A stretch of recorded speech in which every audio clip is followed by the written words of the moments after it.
அம்மா இன்னைக்கு last exam. நான் போய் எக்ஸாம் எழுதிட்டு வரேன். எழுதிட்டு வா, உனக்கு ஒரு சர்ப்ரைஸ் இருக்கு ஈவினிங். சர்ப்ரைஸா? என்னம்மா சர்ப்ரைஸ்? அதான் சர்ப்ரைஸ் சொல்லிட்டேல, போயிட்டு வா. போ.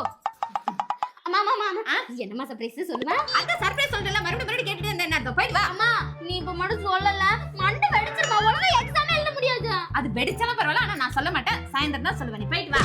அம்மா ஓடி. அம்மா என்ன சர்ப்ரைஸ் பண்ண போறேன்னு எழுத்து மட்டும் சொல்லுமா. முத இடத்துல கடைசி எழுத்து சொல்ல முடியாது. இப்ப மட்டும் நீ போல, உனக்கு சர்ப்ரைஸே கிடையாது. வேணாம் போறேன். அப்ப போ.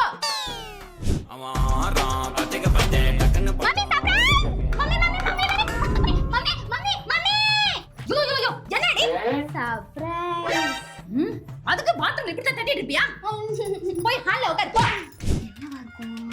Dress, makeup set, mobile phone தான் இருக்கும். கண்ண மூடு. கைய நீட்டு. இந்தா. மா நான் சர்ப்ரைஸ் கேட்டேன், புக்க கேக்கல. புக்கே சர்ப்ரைஸ் தான். நீதான் டாக்டர் ஆக போறல, அதுக்கு இப்பவே படிச்சாதானே நீட் எக்ஸாம்ல பாஸ் பண்ணி டாக்டர் ஆக முடியும். அதான். இது சாதாரண புக் இல்ல, ஏஐ புக்.